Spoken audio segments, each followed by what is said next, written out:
So we'll start by settling into our seats.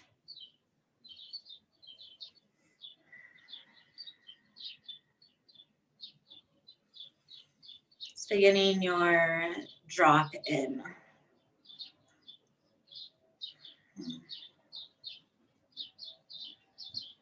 The more and more you practice dropping in during your meditation, you'll start to feel that there's different layers. And there's a layer that you can begin to get comfortable in. It's like layer of yourself that when you check in for your meditation, you can eventually, it doesn't always happen, but find some contentment. It's like a cozy place of being. Then as you work on meditation, you can go deeper into these different layers that we don't often experience. But for now, I want you just to be practicing this level of coziness inside as you sit. And it can take a lot of practice to get there. Always approaching our meditation with curiosity and friendliness. Not making anything bad or wrong or should be different. And begin to turn your awareness to your breath. And just notice the quality and the length of your breath. Did you just catch yourself or become aware of yourself breathing with tension and anxiety? Maybe your breaths feel short or more up into your chest. Maybe you can feel your heart beating a little fast. And again, this isn't wrong. It's just noticing like, oh, my body is in a pretty active, stressed out state.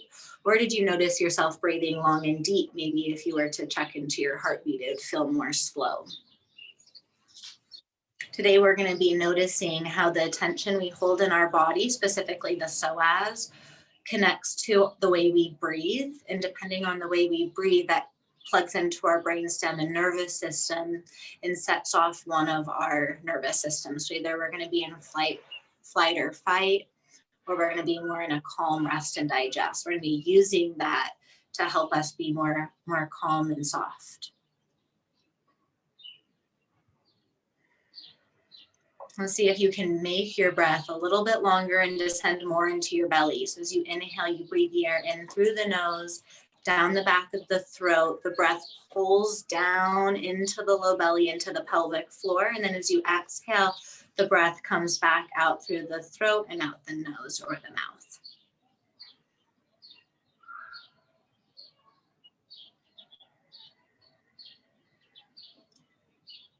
Notice the pelvic floor, the pelvis and the like hammock of muscles that swing below the pelvis. And see if you can become sensitive enough to feel the pelvis receive your breath.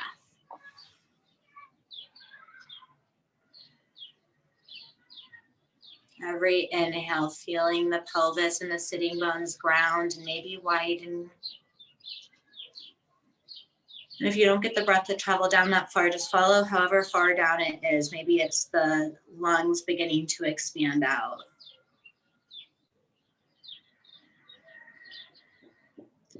And then as you exhale, notice the roof of the mouth and see if you can get the roof of the mouth to feel more buoyant and lifted and relaxed. There's connective tissue, the fascia, that connects the bowl of the pelvis up to the top of the mouth and the jaw. See if you can relax both as you breathe. This connective tissue holds the nerves, so it holds the nervous system. If this connective tissue is really tight, the nervous system's going to be, especially the reptilian brain, is going to be receiving the information that you're somehow in danger. But it's just our normal, we're just sitting to meditate. So especially now, just reminding your system that it can be a little bit softer.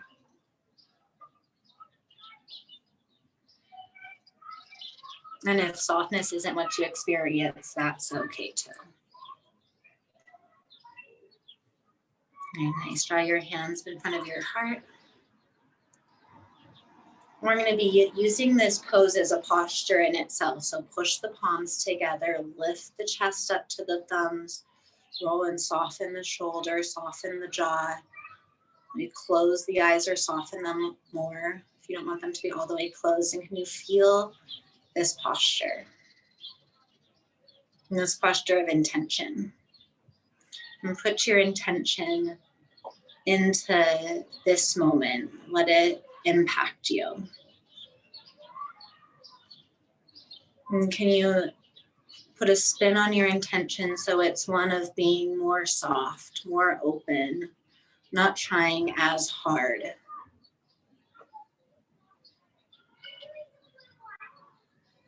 And then release the hands to the knees. And then begin to circle out the spine. If your legs ever feel uncomfortable for being crossed for too long, you can uncross them. And we're going to continue to do this spinal circle, but we're going to focus on different parts of our body because we tend to only view, include parts of ourselves in the image of our mind that we experience a lot, like our knees or our parts of our body that hurt or obvious parts of our body. But we don't notice all of the different parts. So the image of ourself becomes incomplete. So the more we can bring our awareness to different parts of ourselves, the more that image of ourself will be whole. So take your awareness down to your tailbone and see if you can imagine your tailbone drawing in a whole circle. And you might notice that there's parts of your tailbone that you can feel doing the circle, but then you lose a part of it because your brain doesn't have a map of that part of your body. And then take your circle of awareness more up to your hips and your belly button, in your spine, that part of your spine, thoracic spine, and see if you can feel that complete circle.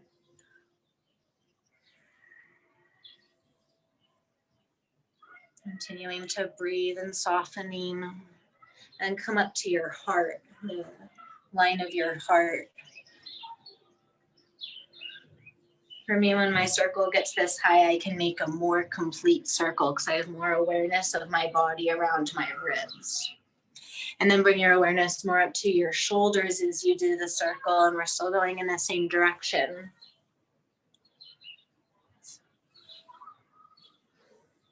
And then bring it up to your skull, your whole head. Can you feel the whole rotation of your head? And it doesn't matter how the head is moving, it's just being aware of the movement. And then begin to slow down your circle until you become still.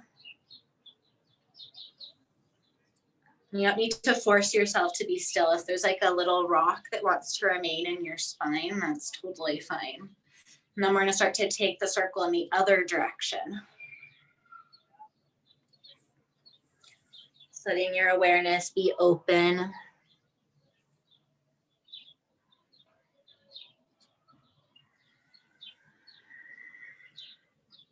When our brain doesn't have a whole map of our body, then a lot of the signals the brain is trying to send to the nerves or the blood or whatever, it doesn't get sent to that area as well because it doesn't have a map to it. So when we focus bringing our awareness to all parts of ourselves, it's telling our brain that it needs to take care of our whole self.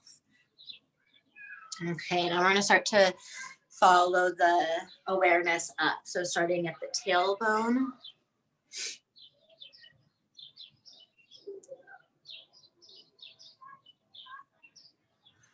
And if you can draw a circle, notice do you lose it in the same, can you complete the circle, or is the part that your body has less awareness of similar as last time? Or is it different? Friendly and curious. Then bring the awareness back up to your hips.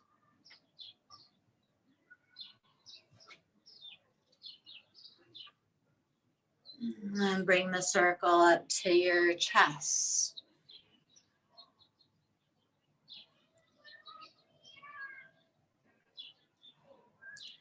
And then up to your shoulders.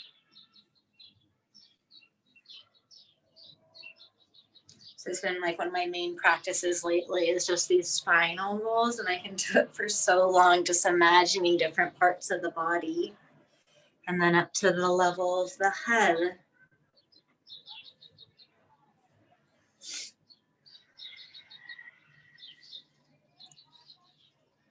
And then coming slowly back to center more.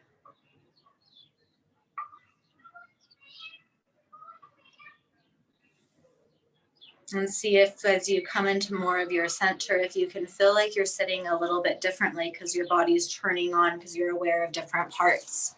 Then you can switch out your legs if you'd like, switching the cross to the other direction, and then stretch your arms out to the sides. And reach one shoulder, and then reach the other shoulder out through your fingertips. So still rocking and stretching and moving through this side fascia. So we're going to be working with the psoas today, and especially some of the fascial lines that hold tension around the core. And one of the best ways to stretch the fascia, which if the fascia is tight, you're going to have an imbalance and other things, is to create an engagement and then still stretch. So as you do this, can you be resisting part of the movement as you stretch? So you feel different lines of stretch and tension. Maybe take your arms forward or up higher. And then we're going to carry this over into a side stretch to the right. So bring your right fingertips down. Stretch your left arm up and over to the right.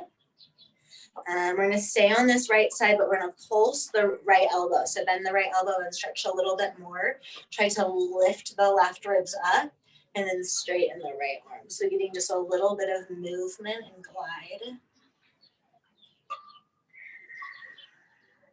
And then we're going to stay stretching over to the right, but turn yourself down. So it's like you're trying to hollow out your right chest and stretch your left finger over to the right corner and get a stretch through the back of the left ribs. And then open back up to the regular right side stretch.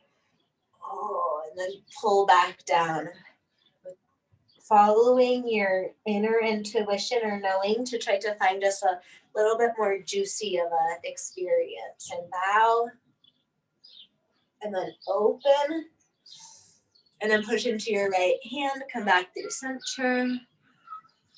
Sit. Notice. Maybe do a little bit of circles. Just feeling the difference. And then left fingertips on the floor, right arm goes up and over. Lengthen the right hip and sit bone down to the floor. And then little pulse with the left elbow. So we're going to be working with the psoas today. The psoas is that main hip flexor muscle that attaches like from the base of your floating ribs all the way along your lumbar vertebrae and then connects to your inner thigh. And then begin to do your round in. So right shoulder twist down to the floor, left heart turns into the left, and then open back up. When I talk about psoas too, I also normally am referring to the iliacus, which like lines the back, the pelvis, lines the front side of the back of the pelvis. Open, and then come back up. And come into your seat. And then notice, so take your hands to your ribs. And then when your hands are on your ribs, your thumbs are, if your thumbs are on your back, they're normally on your floating ribs. So imagine a muscle that starts on the back of the floating ribs, right there where your thumbs are, and then comes forward, attaches on all of these vertebrae, then coats the back inside of the back of these hip bones that kind of look like ears, and then comes onto the inner thighs. And in like Taoist and Chinese medicine, they call the psoas muscle the seat of the soul because it's connected to the reptilian brain. And so when your nervous system is stressed, or if you're under stress, your muscles engage, your fascia tightens, and then it triggers your reptilian brain that you're in a survival state and you need to be more tense. So we're going to be working on moving the inner thighs away from the rib cage. Okay, let's come to downward face, or let's come to table. Let's start.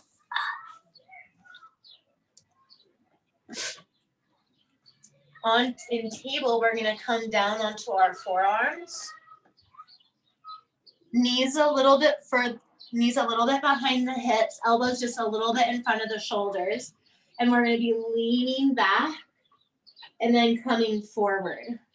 So that's what the movement's going to be. And we're going to be creating resistance by pushing the elbows down and isometrically pulling them back. So the triceps are a little bit engaged. So push down and pull the elbows back as you slide your butt back. And then come forward.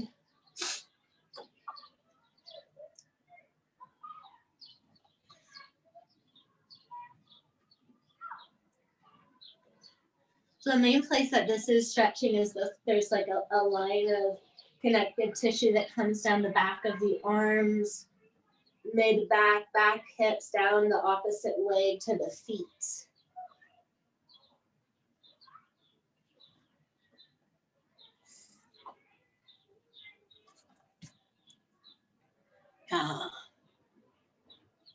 Really nice. And then come back up through your forearms.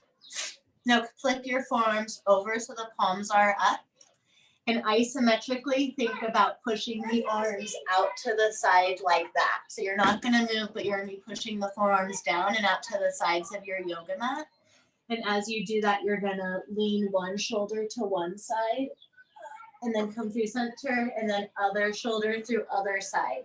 So you're stretching through the rotator cuff muscles in the back of the deltoids, in the back of the spine, and then same thing down the line.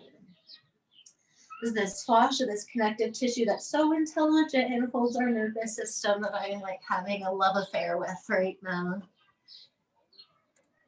It pays attention to all this tension that we're always picking up. This is a way to release some of that tension that we can just always feel and just makes us a little bit more uptight. You don't need it any more of that. Okay, really nice. Come back through center. Hop to table.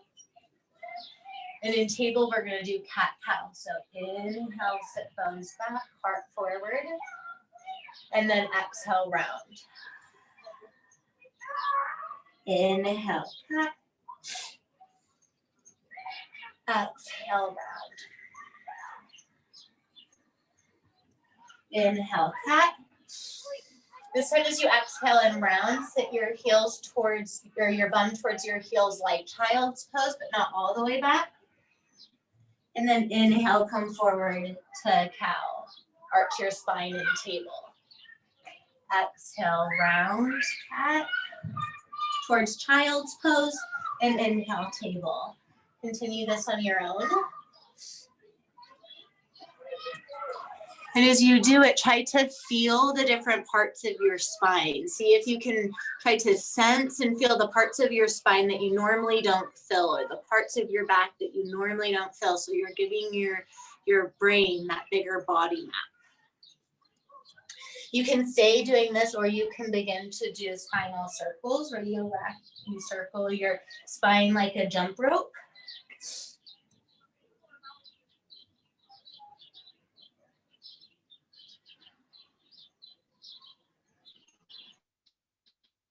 Circle it in the other direction. It's important that you look like me, and more important that you're feeling what's happening in your body. We can become more comfortable in our skin. Great. Come back through center and table. Now flip your hands. So you can flip your hands out to the side. And then walk your hands back a little bit more, and just see, sometimes people don't like it when their hands go all the way back. Some people like to keep them facing slightly out, and try to keep a little bend in your elbows. And then you can rock forward. So Gina, I'm just in table with my hands facing back. So you can either rock forward more, kind of like cow, or rock back more like child's pose. Taking little movements, stretching these parts of our body that we normally neglect. But in neglecting, they call for attention. Really nice. And then stay here. We're going to flip the palms over so the fingers still face back to the toes, but the palms are up. And this is always a really awkward one for me. So if you feel awkward, you're probably doing it right. And then make your hands into little fists, like you're going to punch a beanbag.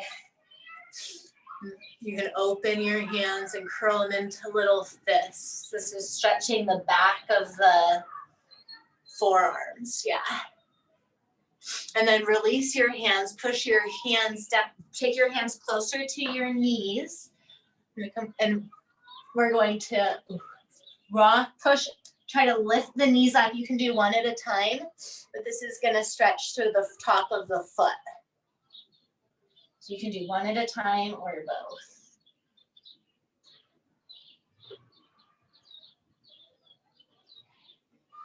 Really nice. And then bring your knees back down. And come into Uttanasana, standing forward fold. So however you want to get there.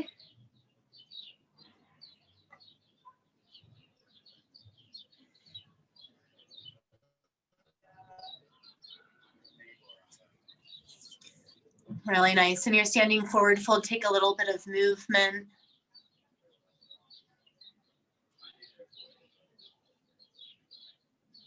And as you inhale, pull your hands up to your thighs and use your hands on your thighs to stretch your spine forward. And then put your hands on your knees and bend your knees and look forward for a second. And let me show you something I've been kind of like digesting in my head. So for a really long time, I taught and I'll let you guys experiment with this and make your own decisions. It doesn't have to be this way. I, for years, did forward folds like this, and I had a ton of good reasons to do it like this. But see how I'm moving like very specifically just in my hips, and my back's not moving much. Well, our back doesn't get a ton of flexibility movement, so some parts are overly flexible and some are really rigid. So I've been really liking this wave, where like it's the same thing, but instead of just coming up flat, I try to wave through my spine so that my brain is getting signals to take care of my whole spine. Okay, so come back to your forward folds. Take your hands to your thighs. As you push into your thighs, try to round your way forward. Bring your chest up higher than your hips, and then as you exhale, belly to thighs, chest to knees, head to floor.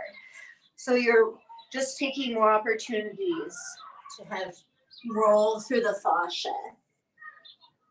And then one of these times, roll all the way up, which I used to be very opposed to when I was just thinking about the way bones and muscles work, but taking in fascia, rolling becomes a much different topic. Nice, and then as you roll all the way up to center, have a little soft bend in your knees. Maybe bounce a little bit, maybe close your eyes.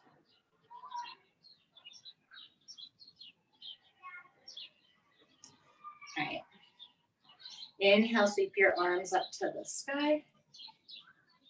Take a little side stretch up and over to the right.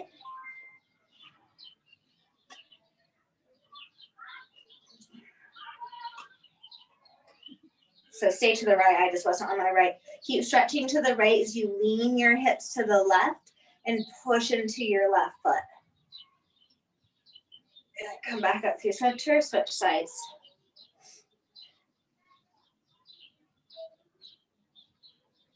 Side stretch up and over to the left. I hope you can hear me, Stephanie. I can hear you. Okay, good. I have all this stuff that just came up on my computer. I can't see you, so I'm... Okay, perfect. Just wanted to make sure I didn't get lost. Come back up through center. And then exhale, fold down. Inhale, round up. Exhale, plant your hands, step back, downward facing dog. Step back in lots of little steps. More awareness.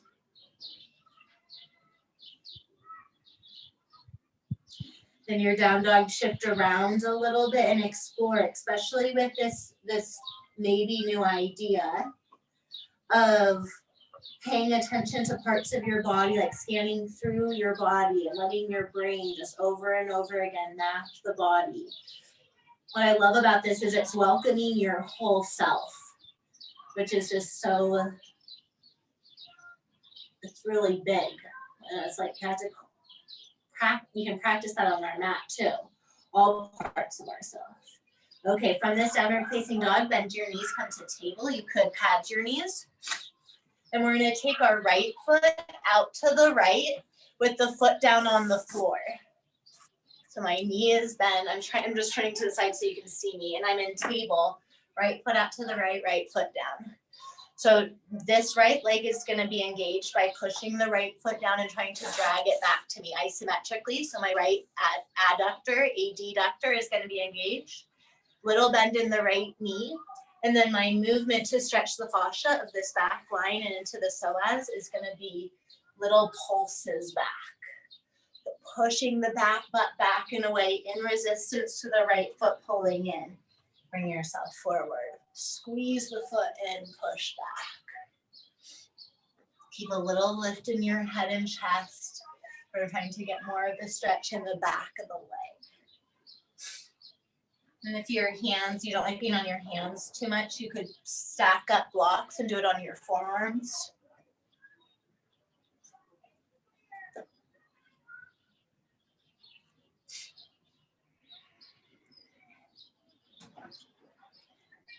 We want, like, it's a good thing if you can feel a little bit of a burn. It means that there's like communication happening in that whole part of your body. And come back through center. Keep the leg extended, or not through center, just stop pulsing back and forth. And we're going to begin to turn to the left. So come up onto the left fingertips and start by taking your right forearm to the floor. Right hand facing to the left, and pause. So let the determining factor of how far you go be your body. Okay, so this might be it. This feels pretty good to me. I could imagine just staying here. Or you can begin to slide your right arm further through, maybe bringing more of the head or the shoulder to the floor.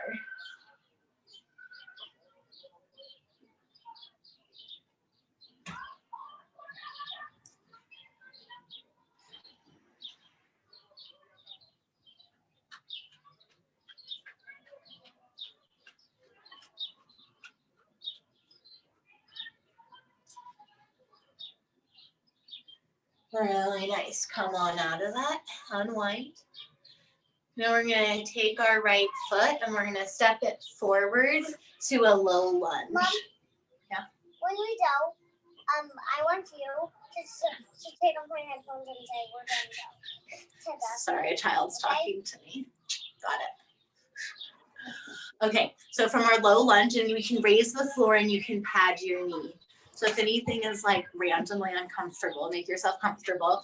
Like I'm gonna use this bolster to make it a little bit higher. And we're gonna move back and forth between low lunge and Ardha Hanumanasana. It can be nice to take your foot a little bit higher. Yeah, and you could even do this like upright. It's just you wanna have something to hold on to so you're not weight bearing in the knee while you're moving back and forth. So the movement is forward and back, but we're going to try to make this extra specific for the fascia in the lower body. And the way that we're going to do that is by pulling the heel in isometrically. So the heel pulling in is going to help bend the knee and engage the hamstring. And then we're going to be moving between this and then our lunge. So we come to the lunge and then pull the heel back as you push the butt back. Okay. If you have a question, if I'm not making sense, just unmute and let me know.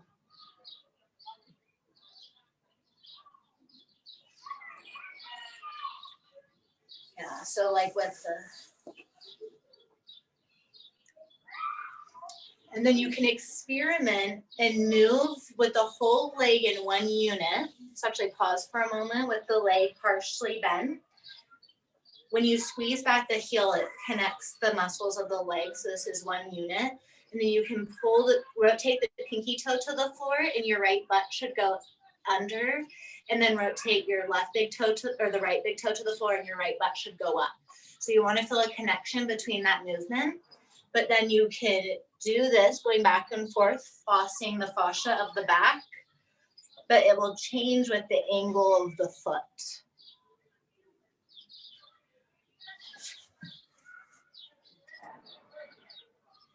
Yeah, Stephanie, that looks good.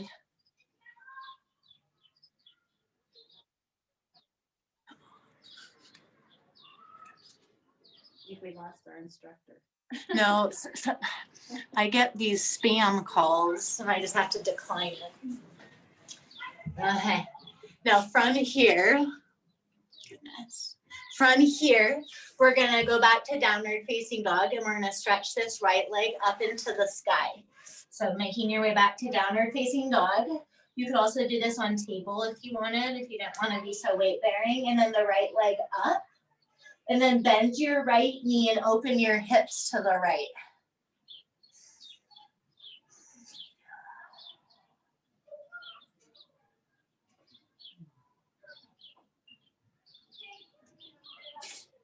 Really nice, back to downward facing dog. Bring your knees to the floor and then sit back towards child's pose.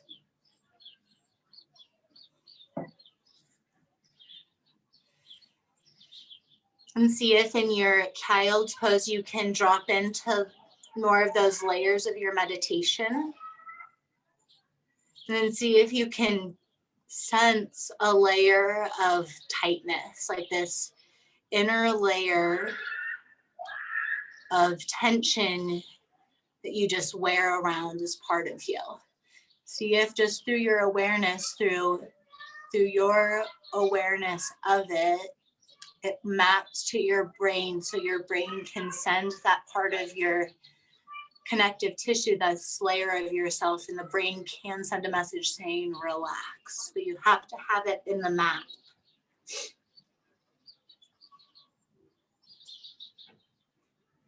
Really nice. From table, inhale, roll up, or no, from child's pose, roll up to table, and we'll start that sequence on the other side. Patting your knees if you would prefer, and then straightening the left leg over to the left. Left foot, left toes facing in the same direction as the right knee. Our movement's going to be little pulses back and forward. Before we go yet. Nope. And the engagement is going to be pushing the foot down into the midline.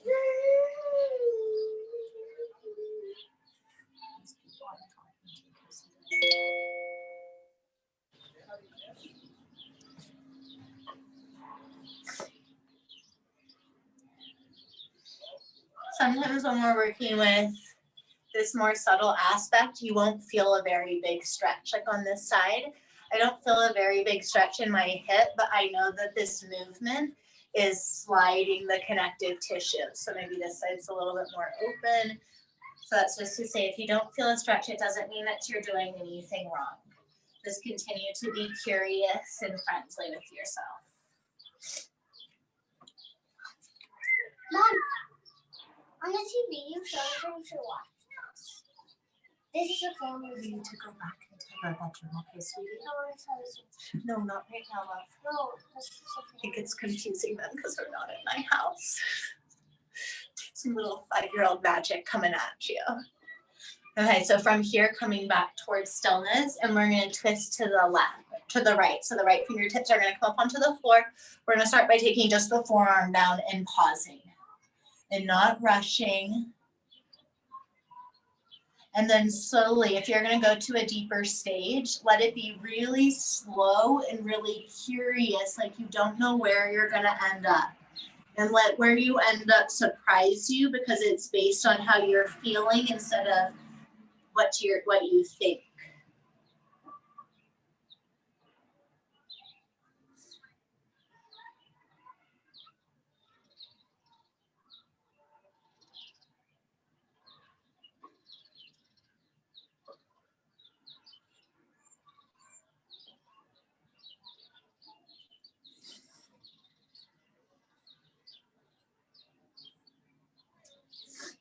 Really nice. Come on back up. And then we're gonna work our way into a low lunge with the left foot forward. Maybe raising the ground by using some of our props.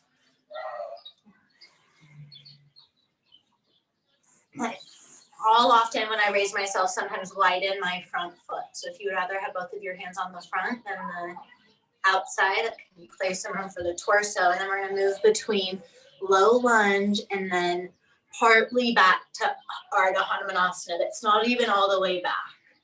And as we're moving back, you're resisting, shifting back with the left heel. Left heel pushes down and drags back.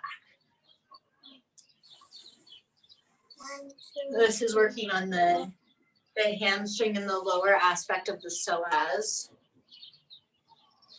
And there's 3 hamstrings. So if you want, and you do not have to, if you start to rotate your foot as you do it, you're going to be hitting different areas of the back of the thigh.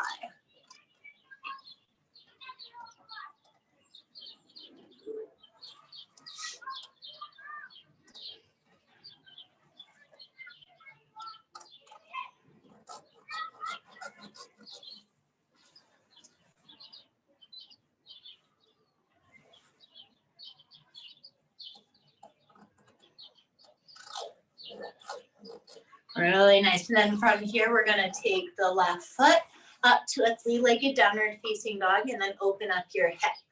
Your left foot to the sky and open the hip.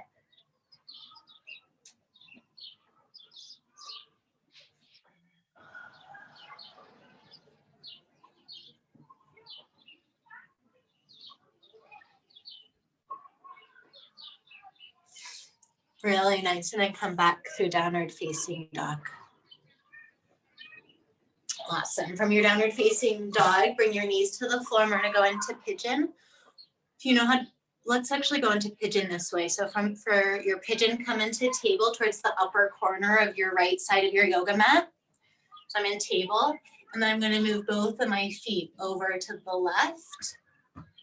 And then I'm going to take my left foot and knee, and I'm going to lift it up, and I'm going to put it behind my right foot, and I'm going to turn myself forward. So we're in a very upright pigeon. Yeah, I'm going to turn to the side so you can see how upright I am. This is really nice because you can't tweak anything when you're up this high.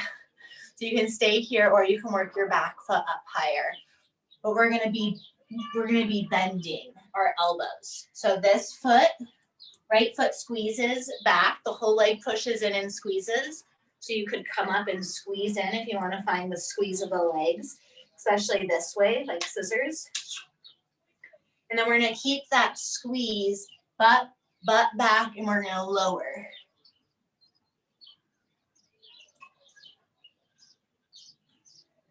You can stay upright or you can work your knee up, your left knee back. And go slow. So notice the part of the brain that's just like, oh, I can do that, and just starts pounding out push-ups. And see if you can move more slow and curious. Feeling more of the little aspects that can be overlooked.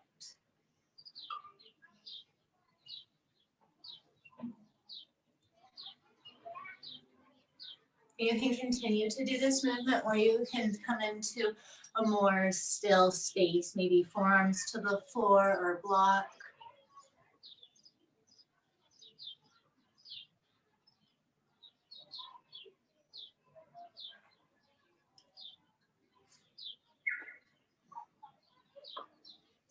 This is the classic psoas stretch. You think about moving your inner thighs back a little bit and pulling the lumbar and the back of the floating ribs away from each other. Inner thighs, back of lumbar and floating ribs away from each other. And it's just a really subtle movement, but that when you think about it and you imagine the muscle doing it, it helps your brain communicate with your body. And our whole system wants to keep us in homeostasis. It wants us to experience harmony and happiness and survive forever. but sometimes it just gets confused. So our practice can be one of reminding all aspects of ourselves of our wholeness and trying to maintain this reciprocal process of harmony. Okay, really nice. Sit over onto your right hip. Swing your left foot around. Do my favorite glute massage. Pull the knees in and begin to massage around on the right glute.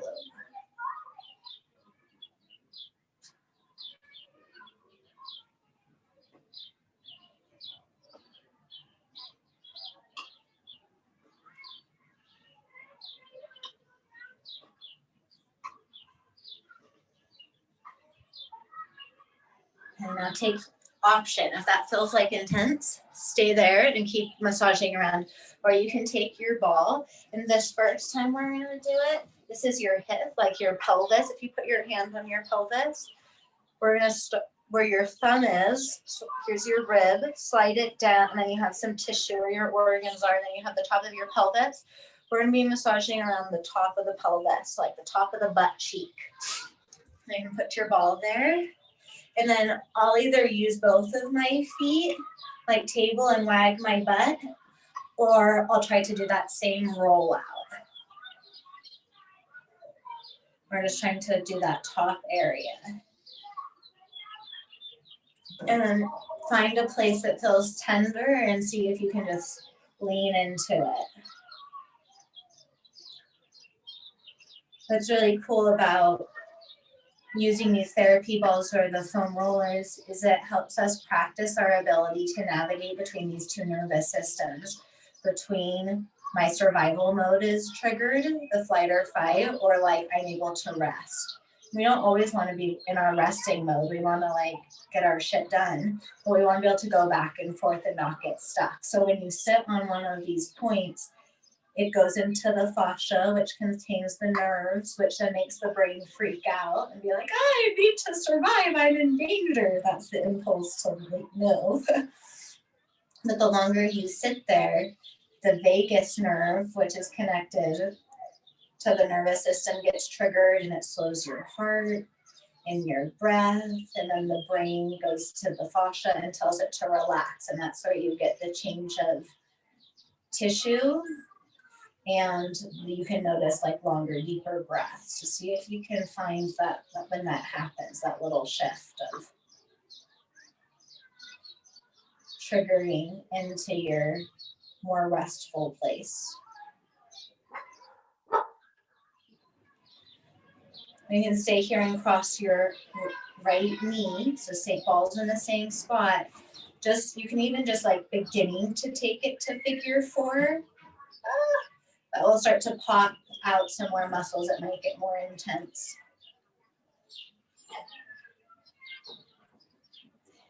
If you want more, you might be like at the perfect place. If you want more, you can kind of rock yourself a little side to side so you're rolling pressure, or even just lean into it more. Okay, come up for a moment, shake out your wrists.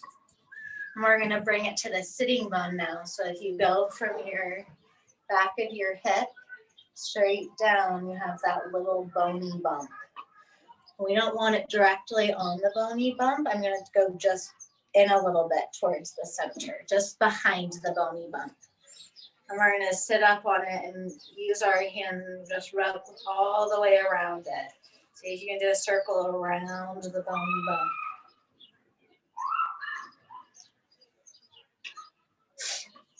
And find a spot for it to sit that's posterior to the bony bump behind it. And then maybe take the figure four again. And a lot of working with balls that I think are the hardest is just figuring out how to position my body so I don't hurt a different area.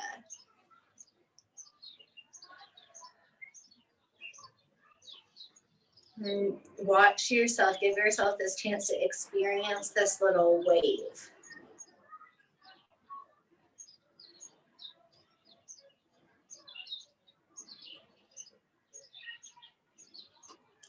Really nice. And then come on out. Roll around a little bit. Well, it's fun that you can, so if you pull your knees into your belly and then use your hands, fingertips face towards your butt, and see if you can rock side to side. Looks like a game I would invent for my kids, but I've been enjoying it.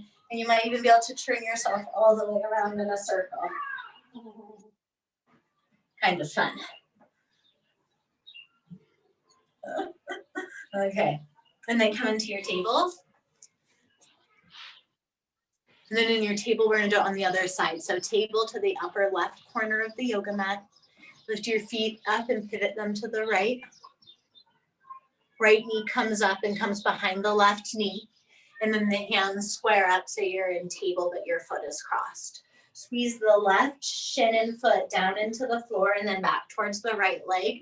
And either staying upright. Not doing it right. Stephanie, move your right knee just, yeah, perfect, there you go. Either staying upright or taking your back knee back a little bit more. Keep squeezing in and then go up and down. We're trying to engage muscles of the hip as we do this, so you're trying to find that. Yeah. I'm confused. I don't know if my left knee, we're on the left side, right? Yeah, right. Left knee forward. Okay, thank you. Yeah. And if it would feel better to be still and not move up and down, then you can move into your stillness sooner. Or if you want to be the same as the other side, you have a little bit longer of up and down.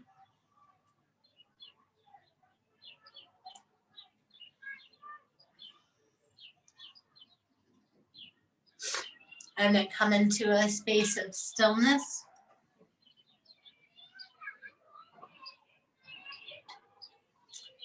The psoas muscle is the closest muscle, like the deepest muscle that's connected to the reptilian brain. Because a long time ago when we had to survive so much, our survival brain needed to be really connected to our core functional movements, the ability to walk and breathe and run.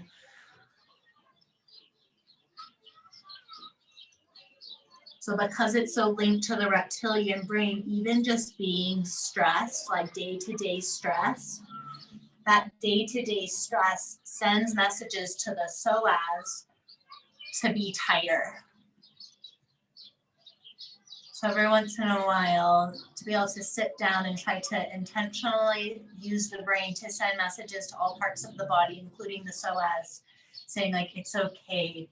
You don't need to hold everything together so much. In fact, the fascia, this connective tissue, it holds all parts of yourself always. So it's already holding you together so these other muscles can begin to soften. Nice, sit onto your left hip, swing your right leg around. Pull your knees up. Let's rock over to the left glute. And we're focusing on that upper edge next to the back of the ilium.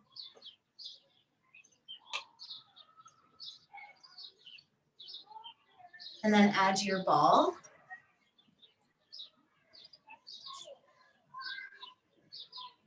Figure out how to work that works for you.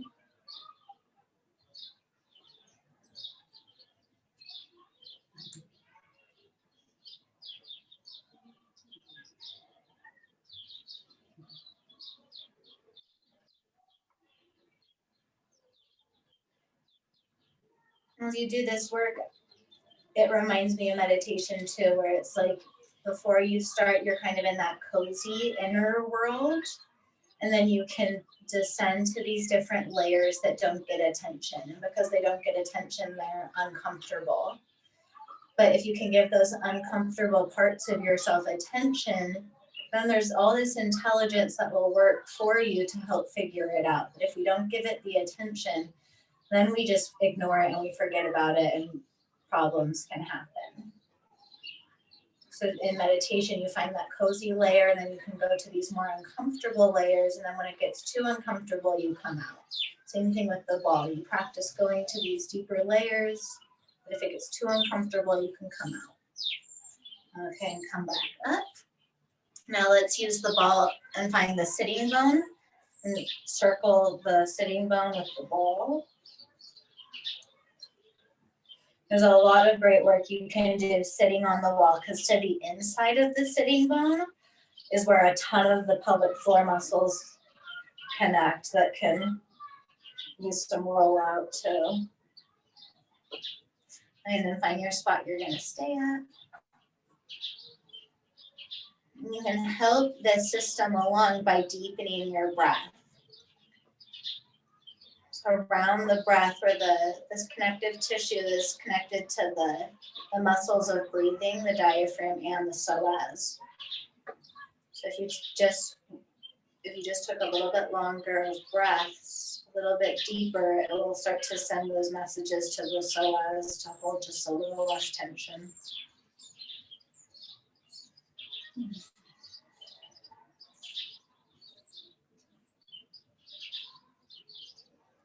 Really nice, and then come off of that.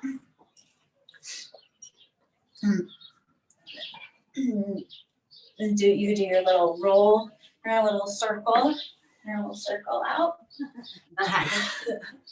Then take the soles of the feet together. Baddha Konasana. I'll pull your chest up and push your inner thighs down. Notice how you feel. We're going to do this acupressure point together called L2. So it's connected to the lungs, but it's really good. And it helps cleanse your liver, and it helps like you release the toxins that you don't need. So it's where the first and the second metatarsal bone. Okay, let's see. Here's your first metatarsal bone from your big toe down to your ankle. That's your first metatarsal bone. I had a plate put in there on my other foot. Then from this toe down, that's your second metatarsal bone. So if you follow those first two metatarsal bones down, there's a point where they meet, where it forms like a little triangle. So it's right there. So we're gonna push. I like to take my index finger and push in the little triangle. And then on my thumb, I find it on the back, and we're just pushing in there. And I like to do it most. Let's see, I turned my video off, there it is. When I'm sitting in this Baddha Konasana. So your index finger of both hand come and finds that little point. And then the other hand, and you push in, you can even traction a little bit towards you. And then try to get in that more subtle zone and see if you can feel anything. And it might be harder to feel it today, but if you squeeze this point every day in the morning, you'll start to feel something eventually. Because it's just whatever you give attention to. More and more details will be revealed if you give it attention. Just holding that point for like a minute a day.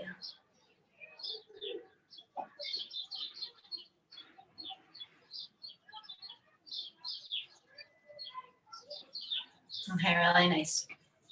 We're gonna do a short shavasana because I really want to use the ball for this.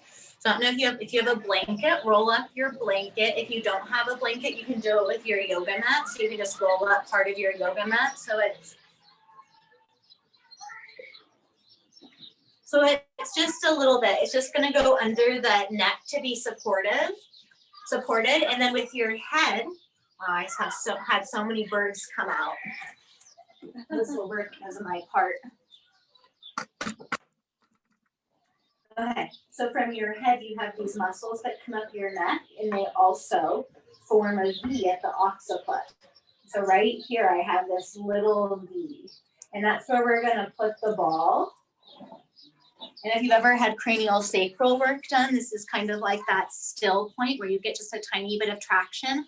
So you'll take your blanket roll. I'll do it with this side down so you can see. I'm gonna roll up my mat, or my blanket, and then I'm gonna put my ball there, and then I'm gonna lay down. Mom? Just a second, Violet. I want to tell you something. Nope, not right now. I'm hungry. Okay, I'm teaching a class, love bug. Go downstairs and get some food. So you're finding that still point. So you might have to look around a little bit to figure out how you can position your head. And then you can either let your knees knock together or open your knees with the soles of your feet together or extend your legs. And if the ball feels confusing and you don't like it, don't use it. But what's cool about this ball is that's like a really connected part to the whole body. So it can help you get a little bit deeper of a release.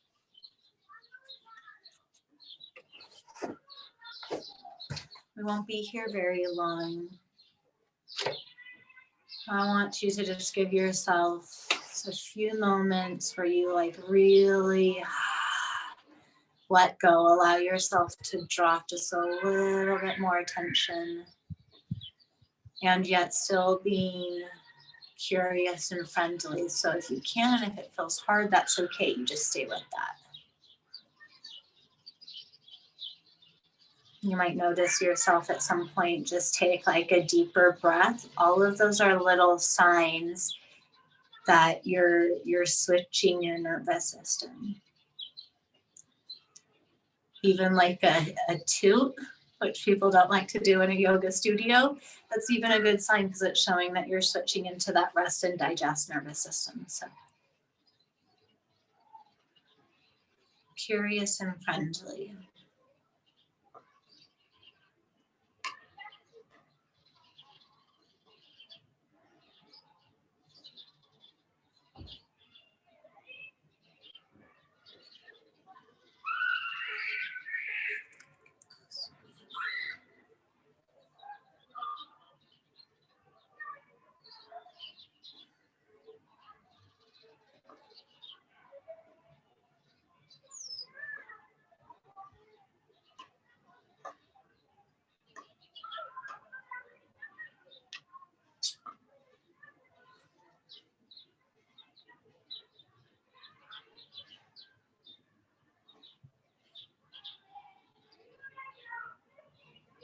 Begin to deepen your breath.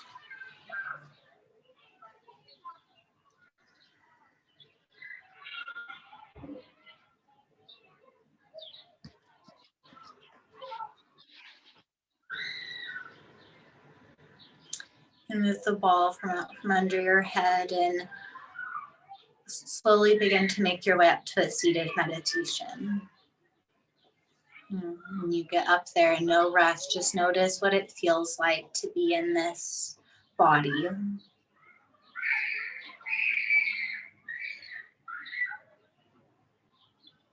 I saw this meme and it said something like, I'm not going to be at war with the only body I'll ever have.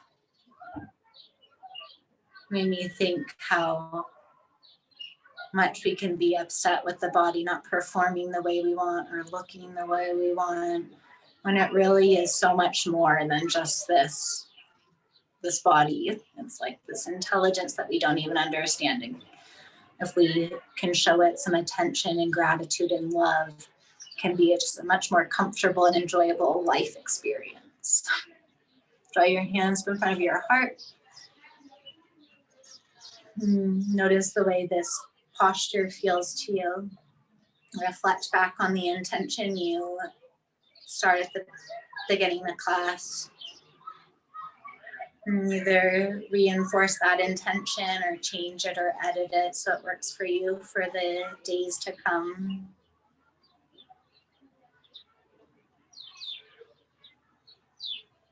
Bow your head to your heart. Thank yourself for showing up and for slowing down.